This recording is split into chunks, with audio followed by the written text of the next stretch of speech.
Hey everyone, how are you all going today? Yeah, good. I'm not a clever man. I'm very thankful that Nige and Dolls gave me some Panadol because I had way too many old fashions last night. And afternoon slots, I got saved. Because this morning I went and met a lot of my team members down near the lake. And I thought to myself, I could absolutely live here. But then I realized I'm living in the bougie part of the town, so probably not. So that's kind of broken my love story. Anyway, my name's Cornford. I'm Australia's application security guy, I guess, at this point, because I do a lot of annoying things on LinkedIn. So I run Galar Cyber, a software security company. So if you need help with random software security stuff, hit me up. Maybe I can. We have a lot of different types of customers around the world. I've had some really weird engagements and also a lot of really fun ones. I love being a dad. My family was overseas in China for a month and they came back last week, so I get to spend a lot of time with my kids. And the first thing they said to me is, "Dad, you've gotten fat." which is really great. It's just exactly what I want to hear from my two little ones, you know? So I'm really thankful to have the opportunity to be presenting at B-Sides Perth. And that's one of the great things about going to community conferences is it's about the community. So yeah, let's make more friends over here. Now on to software security stuff. I'm going to promise you all something that we're going to explain why coverage and capability are flawed ways of measuring your software security programs. We're going to outline a new framework that I've called the 5 I's for some reason. Explain why I'm including each of the I's in there and provide metrics for using it, and then get some Q&A from you all, okay? Now, I'm usually a pretty happy person. I've got at least 3 people in the audience that can attest to that. I got 3 people who put their hands up, 3 people who think I'm a happy person. I got 1, 2, 3. Yep, there we go, good. But I've been pretty angry at the coverage and capability narrative. I think it's false. And I was thinking about it when I was doing a webinar towards the start of the year, where I was talking about what the trends that I'm expecting over the next couple of years to be. And I was thinking, I was looking at the slide deck and thinking AppSec products are failing our developers. And we were seeing a lot of this where it's talking about we have different types of products that have evolved over time to solve different types of issues in software security. Like we have pattern-based static analysis tools that'll look for like hard-coded regular expressions or AWS API keys and so on. Eventually moving more towards data flow or taint analysis-based static analysis. But we know high assurance is usually manual interrogation of source code or doing penetration testing. But then the industry realized that, reading every single line of code is very expensive. So we've got to go find other ways to find vulnerabilities. And so we started introducing lots of capabilities. Now we have composition analysis to look at all the different dependencies that we have and the vulnerabilities associated with them. We have containers to look at container security and infrastructure as code scanning. We have dynamic scanning to look at what's happening, simulating basically a penetration test, and all of these other acronyms up the top that I can't remember what they stand for. So I got my bird brain on, and I was thinking, wait, coverage, why are we doing this? Is it a good thing to have 30% of our applications have a WAF in front of them? Is it better to have 70% of our apps or 100% of our applications have a WAF in front of it? I don't think that that's a very good thing. The same as is this the way to measure an application security program, is the number of capabilities that we're introducing? I thought it was about reducing risk. I mean, it's easy to measure. You can, timescale stuff and say, hey, we have more apps now covered by these different types of controls. We do more programming languages, so on and so forth. If the line goes up, the executive gets happy. If it goes down, they get sad. It's just horrendously ineffective. So, let's think about coverage. Is this good coverage?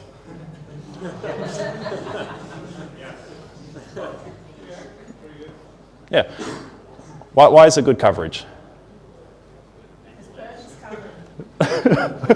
Yes, go Perth. It's where the people are. There's not that many people who are living in like central Australia as opposed to on the east and the west coast, right? Like, I think that if you're focusing on introducing controls to get 100% coverage across things, then it means that you're spending a lot of extra effort on things that don't matter, right? Here's a common question. You need a WAF. Who needs a WAF? You need a WAF? Do you need a WAF? You need a WAF? Yeah, okay, sure. Yeah, it's great. We'll just set our entire environment on fire. It's fine, you know, and just burn some money or pay. It's good for Cloudflare. Like, their stock is up 150%. But then, like, if you go back to those metrics I was talking about, what would be a little bit more appropriate is probably having a WAF in front of your API gateway and then having that talk about different resources behind the scenes. Well, does that mean you have 100% coverage of all your internal applications with a WAF? Maybe. No. Capabilities. So this is from a product called Aikido, and it's an application security posture management product. Look at all the things. Wow, it does so many things. Oh my gosh. That's just assuming ASPM, you know. Any individual one of those capabilities is challenging to get right. Here's a bunch of different static analysis tools. And I'll say a few things that I've come across in my days about using and trying to run out and do static analysis. This product doesn't support Java 22. This team uses Poetry, not PyPI. Sorry, can't use that scanner. This product decided to delete my integrations because they got acquired by a bigger business. This business unit is on GitHub, and everyone else is on-prem TFS. I can't swap tools without breaking all my legacy systems. I got invited to play golf with the sales rep. It's just very heavy lifting with a lot of overheads, you know? So I worry about every time we introduce an additional capability, you create a maintenance effort for every single one of those. You often have overlaps, a lot of duplication of work, a lot of change management, a lot of process. So I was thinking, this is basically the same as the thing I was talking about before, coverage and capability, you know? More coverage isn't necessarily an improvement in security, and more capabilities, is that justified for the cost that you're putting into it? So I went from having a bit of a love story to saying that it's trouble, you know? So what could work instead? What's a different way of doing things? And I was thinking, we need something that's cool, like the ASD top 4, the Application Security Directorate top 4, the Essential 8, top 10, Nifty 9, Software Serious 7. And then I landed on, that's it, 5 eyes. That's it, it's so easy, it's brilliant. And then I was like, okay, well, I've got to make a backronym from this, so we'll go with 5 eyes.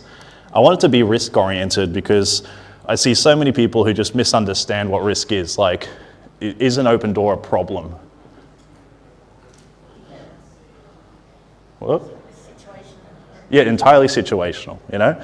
It turns out that you probably want people to come in and listen to my talk. I also wanted to make sure that we didn't focus very heavily on just purely the technology part of running an AppSec program. Because as often as software engineers, which is the traditional pathway for most people to move into software security, they tend to focus on the software aspect and not on the other parts. And voila, this is what I came up with. The 5 eyes.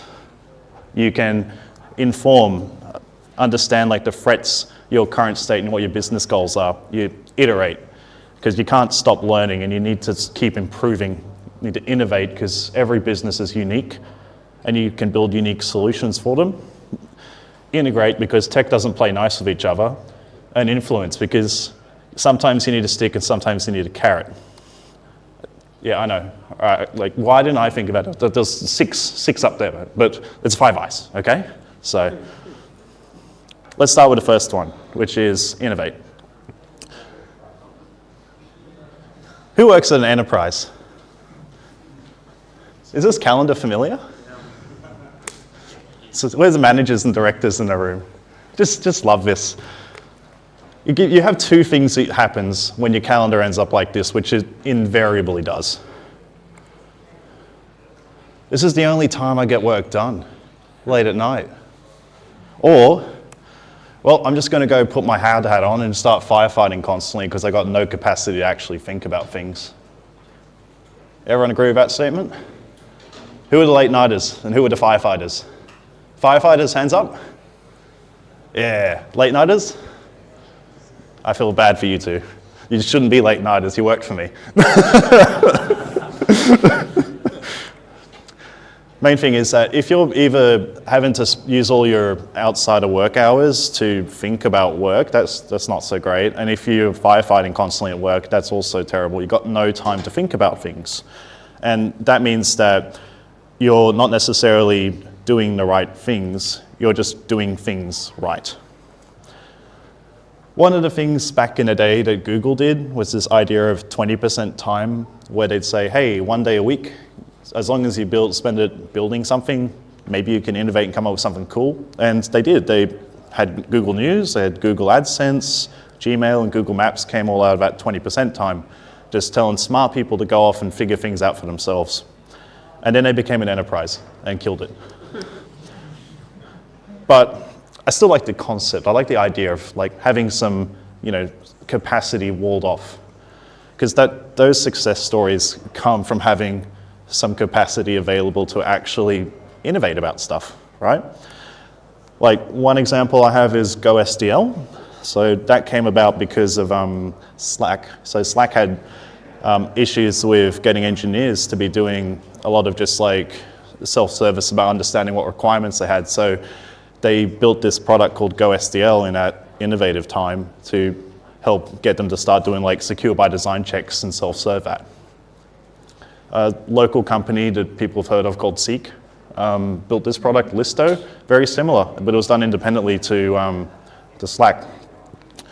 OAuth SAM came about because a lot of people at, I think it was Synopsys, had a benched time when they were doing consulting, and they figured, oh, why don't I have a way to like do security assessments in a structured manner, right? Now, I'm not saying that every week you need to have people innovate, because the beatings will continue until innovation improves, But it's important to explicitly call out that you need thinking space. Integrations. So we have a lot of SaaS things, a lot of clouds, like green cloud, yellow cloud, pink cloud. Pink cloud's my favorite there. We have a lot of legacy, so it's very hard to integrate all of those different things together. Like you all got the lines and the drawing. How do you connect them? How do you make them work? Let's give an example. Who's worked with GitHub before? Oh, yeah, good. Oh, I love it all, yeah. I once did this and no one in the room put their hands up and I was like, you're all software engineers. Anyway, the general situation I see is if everything is in GitHub, you'd say, well, of course, I'm going to use GitHub Advanced Security because then it's in a single ecosystem. I don't need to worry about it. It just works, right? And then your development agency gets acquired or merges with another business, and suddenly that other business has GitLab and Bitbucket and GitHub. And then you start asking questions to yourself like, which of these is the actual source of truth? Do I migrate things from GitHub to GitLab or GitLab to GitHub? Or just stuff it all and go to SVN? How do you cover the gap? Because if you have GitHub Advanced Security working in the GitHub environment, what's happening for all the GitLab code, What's the preferred security product, or how are you covering this? What happens if there's duplication across all of these things? Over time, businesses, get bigger, they get additional technologies, they aggregate and they grow. And so you need to be prepared to manage the integration challenges that are going to keep occurring over and over as that happens, right? And if you don't do your preventative maintenance, then your car's going to break down. And I've heard people say, oh, what about just ASPM products that just do everything, or ecosystems that do everything? Oh, that's great. We're just going to buy another company that uses a different ASPM product. Oh, so we've got two ASPMs now. You need to consolidate, you need maintenance, you need support, you need integration work. Influence. Now, I like to think that developers are a bit like dolphins. They're clearly intelligent, we just suck at communicating with them.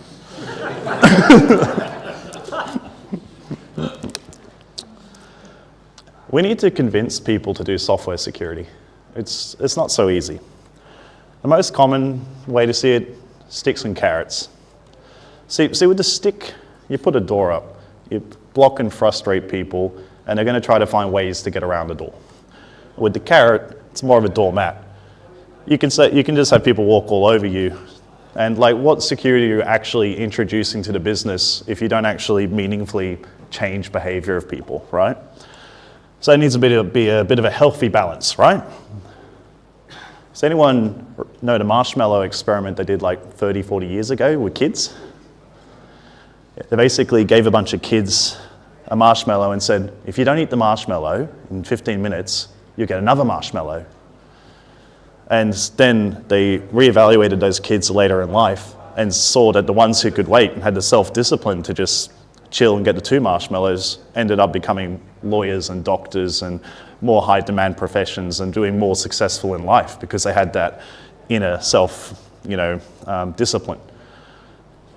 So I think that is totally bogus and we need to give developers marshmallows immediately.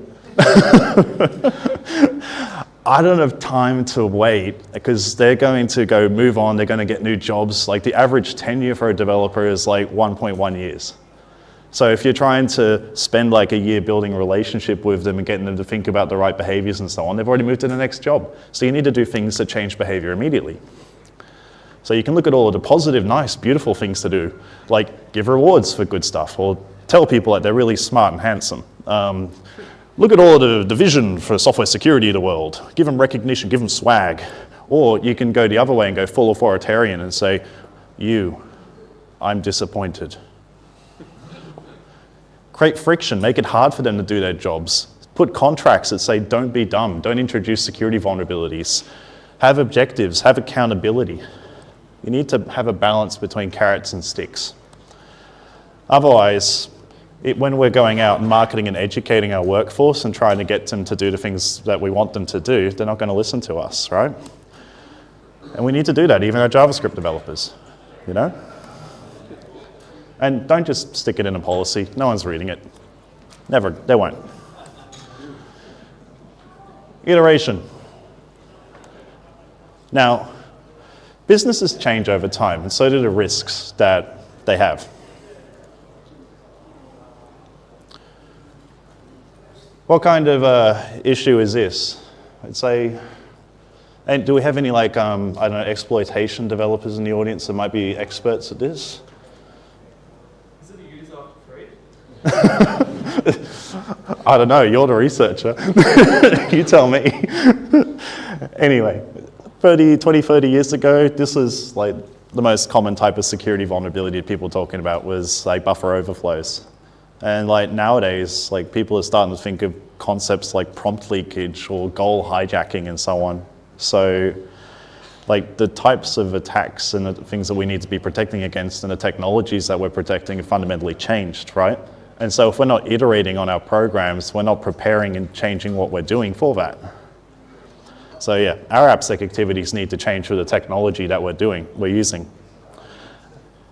And the other thing about this iteration is it needs to be on a set cadence. I think quarterly is best.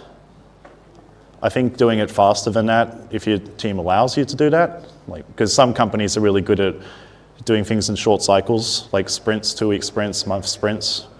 That's great too, but you want to be trying to make sure you do it on a consistent cadence. And going back to Inform, I think that it's important to go out and inform our peers in the broader industry about the work that we do and what types of challenges that we're having within software security, but also more broadly, cyber. I love going to conferences and just talking about this kind of stuff, about the things that I see. Here's me being annoying with my friend Toby. So make sure you go out there and tell your friends what types of challenges you're encountering and try to see if they can help you out as well, right? Don't just stay in silos. Now, there's a lot of different metrics that you can use to be measuring the effectiveness of each of these I's, but I pretty much always end up going back to NPS. Now, it's not easy to measure, but that's the hard thing about hard things, right? And building a good AppSec program is really hard. So stick to something like this, and maybe you'll do all right. Anyway, my promise to you all was that I'd be able to walk through, no. Go back to the other promise slide. My promise to you all was that I'd explain why coverage and capability are flaws, outline a new framework called the 5 I's, explain their inclusion and provide metrics, and I have done that. So I'm Cole, thank you very much for having me here today at B-Sides Perth.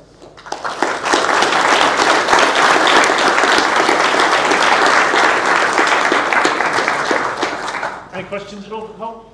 Probably got time for one. Is it? Thank you.